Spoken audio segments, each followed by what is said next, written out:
Radio BS. Votre première web radio. Budget Sud. Nous sommes les seuls à proposer ça. Alors, restez à l'écoute.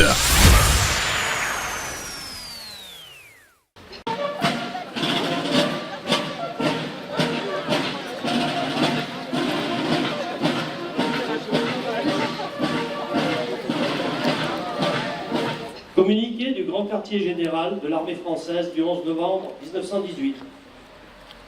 Au 52e mois d'une guerre sans précédent dans l'histoire, l'armée française, avec l'aide de ses alliés, a consommé la défaite de l'ennemi.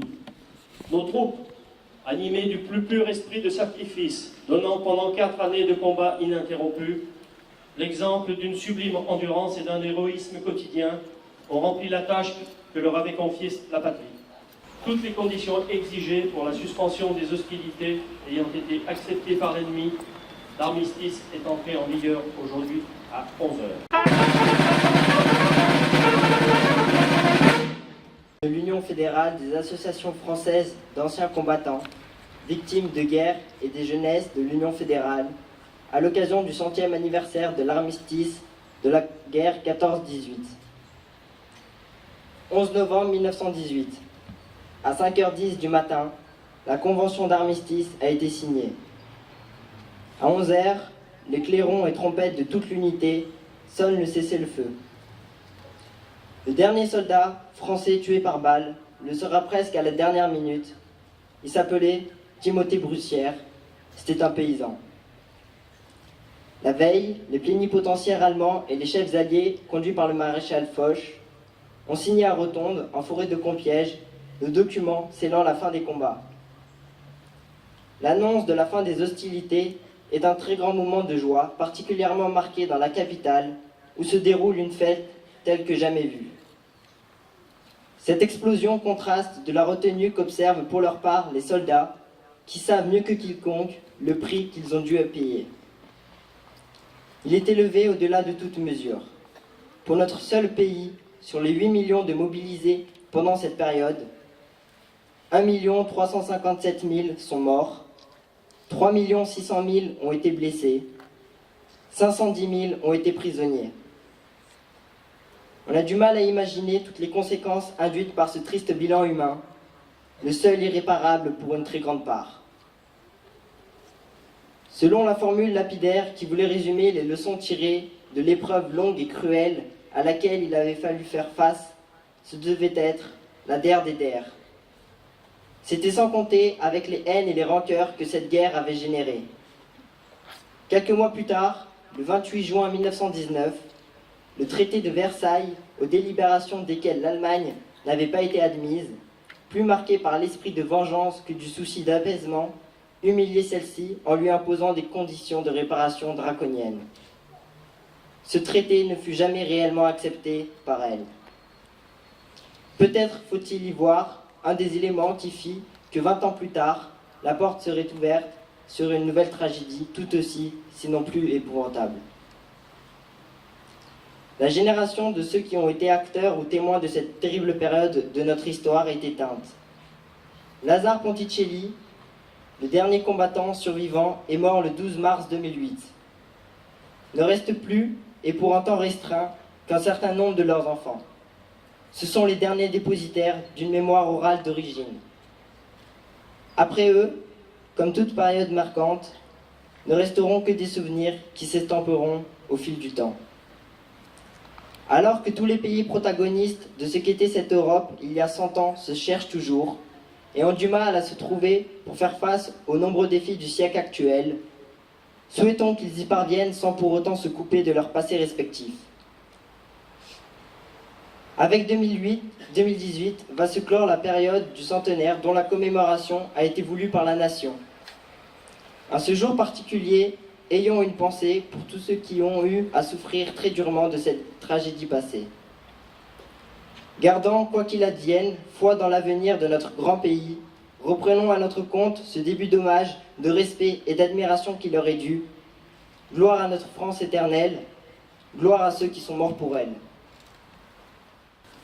Un siècle que l'armistice du 11 novembre 1918 est venu mettre un terme au combat fratricide de la Première Guerre mondiale. À cet affrontement interminable, nation contre nation, peuple contre peuple, avec ses tranchées pleines de boue, de sang et de larmes, ces orages de feu et d'acier qui grondaient par tous les temps et déchiraient les ciels les plus calmes, ces champs de bataille éventrés et la mort omniprésente. Le 11 novembre 1918, un grand soupir de soulagement traverse la France. Depuis Compiègne, où l'armistice a été signé à l'aube, il se propage jusqu'au champ de bataille. Enfin, après 4 interminables années de bruit et de fureur, de nuit et de terreur, les armes se taisent sur le front occidental. Enfin, le vacarme funeste des canons laisse place à la clameur allègre qui s'élève de volées de cloches en sonneries de clairons, d'esplanades de grandes villes en places de villages.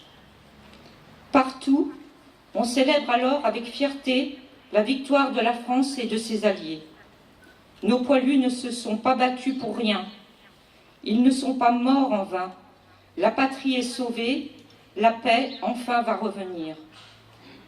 Mais partout aussi, on constate le gâchis et on éprouve d'autant plus le deuil. Là, un fils pleure son père. Ici, un père pleure son fils. Là, comme ailleurs, une veuve pleure son mari. Et partout, on voit défiler des cortèges de mutilés et de gueules cassées.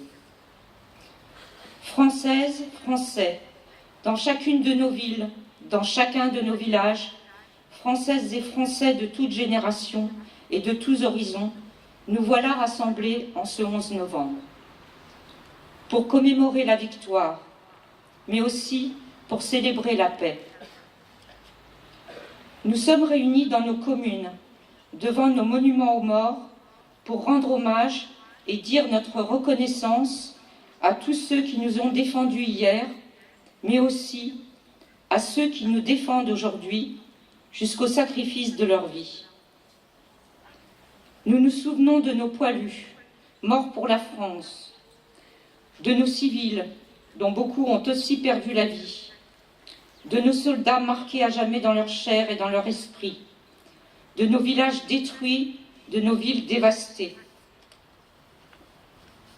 Nous nous souvenons aussi de la souffrance et de l'honneur de tous ceux qui ont quitté leur terre et sont venus d'Afrique, du Pacifique et d'Amérique sur ce sol de France qu'ils n'avaient jamais vu et qu'ils ont pourtant vaillamment défendu. Nous nous souvenons de la souffrance et de l'honneur des 10 millions de combattants de tous les pays qui ont été envoyés dans ces combats terribles. Françaises, Français, nous sommes aussi unis en ce jour dans la conscience de notre histoire et dans le refus de sa répétition. Car le siècle qui nous sépare des terribles sacrifices des femmes et des hommes de 14-18 nous a appris la grande précarité de la paix. Nous savons avec quelle force les nationalismes, les totalitarismes peuvent emporter les démocraties et mettre en péril l'idée même de civilisation. Nous savons avec quelle célérité l'ordre multilatéral peut soudain s'écrouler. Nous savons que l'Europe unie, forgée autour de la réconciliation de la France et de l'Allemagne, est un bien plus fragile que jamais. Vigilance, tel est le sentiment que doit nous inspirer le souvenir de l'effroyable hécatombe de la Grande Guerre. Ainsi, serons-nous dignes de la mémoire de celles et ceux qui, il y a un siècle, sont tombés. Ainsi, serons-nous dignes du sacrifice de celles et ceux qui, aujourd'hui, font que nous tenons là, unis, en peuple libre. Vive l'Europe en paix, vive la République et vive la France. Des militaires morts pour la France au cours de ces 12 derniers mois. Adjudant Émilien Mougin, 32 ans, 1er régiment de Spali, mort pour la France au Mali le 21 février 2018. Maréchal des logis Timothée d'Ernoncourt, 32 ans, 1er régiment des Spahis, mort pour la France au Mali le 21 février 2018. Caporal Bogus Pochilski, 31 ans, 2e régiment étranger d'infanterie, mort pour la France en Irak le 21 mars 2018.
Messieurs les anciens combattants et leurs porte-drapeaux, Mesdames, Messieurs les présidents et responsables d'associations, Mesdames et Messieurs les musiciens, Mesdames et Messieurs, mes chers concitoyens, je voudrais, avant de poursuivre mon intervention, vous remercier toutes et tous de votre présence au Monument aux Morts.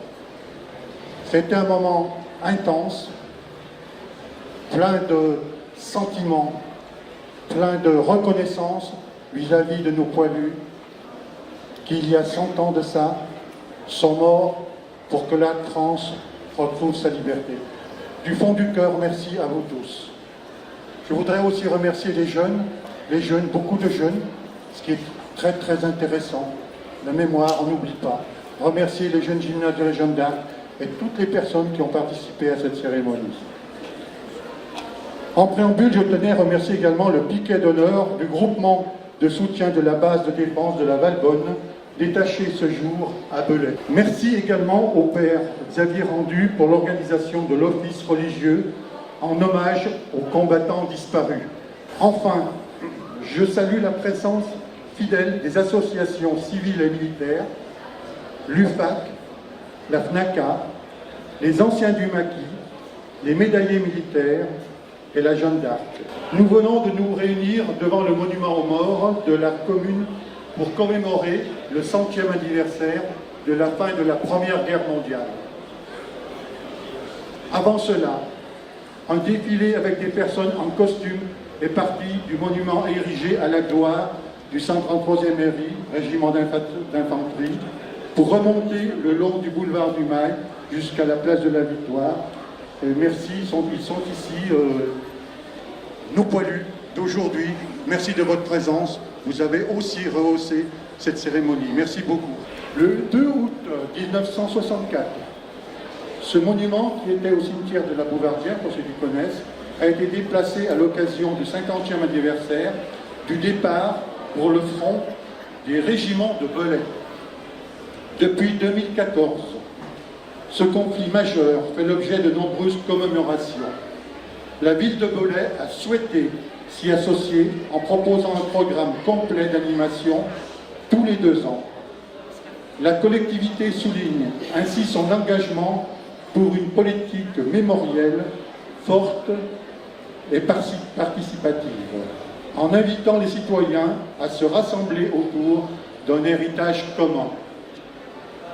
Je tiens à remercier les associations et l'ensemble des personnes qui se sont investies auprès de la ville depuis 2014 pour remettre à l'honneur l'importance des hommes du 133e RI en engageant des actions fortes. Je tenais aussi, pour conclure mon propos, vous livrer le témoignage de Johanne Dumez, professeur d'histoire dans un établissement technique, Waregem, en Belgique. Je vais vous le dire.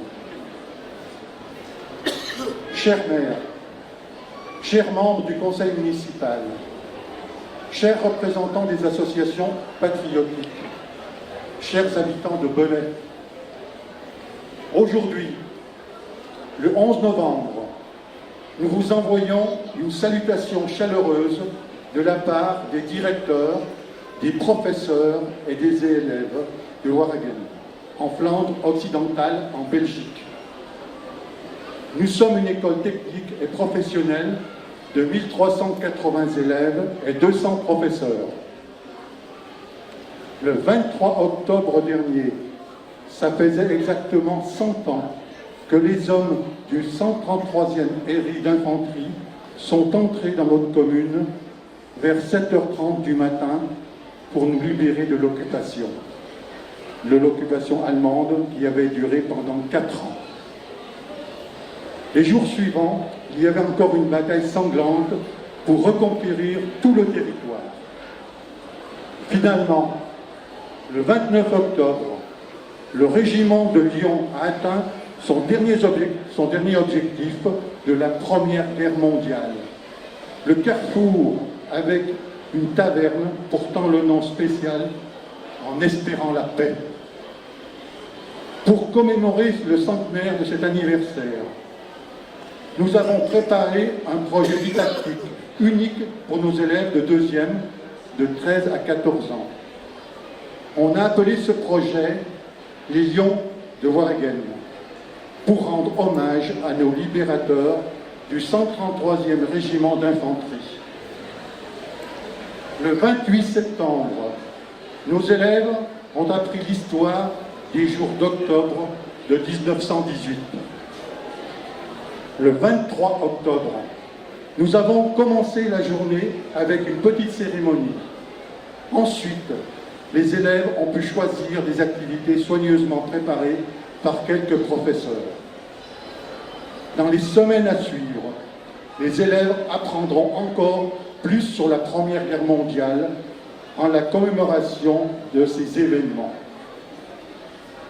Nous avons découvert sur Internet qu'en ce moment, il y a une exposition à Belay sur le 133e régiment d'infanterie. Nous regrettons que la distance nous empêche de vous rendre visite. Néanmoins, nous pouvons vous rassurer que le 133e RI ne sera jamais oublié à Waregem et que les jeunes y apprennent sur les lions du budget. Je vous envoie l'expression de mes salutations les plus distinguées, Joanne Dumais. Et aujourd'hui, nous n'oublions pas, vous les enfants, vous êtes le relais. Dans les années à venir, souvenez-vous que des gens ici de notre commune sont battus dans le nord de la France pour qu'aujourd'hui nous soyons libres, nous soyons un pays libre et que la paix reste longtemps, que nos générations ne connaissent pas la guerre.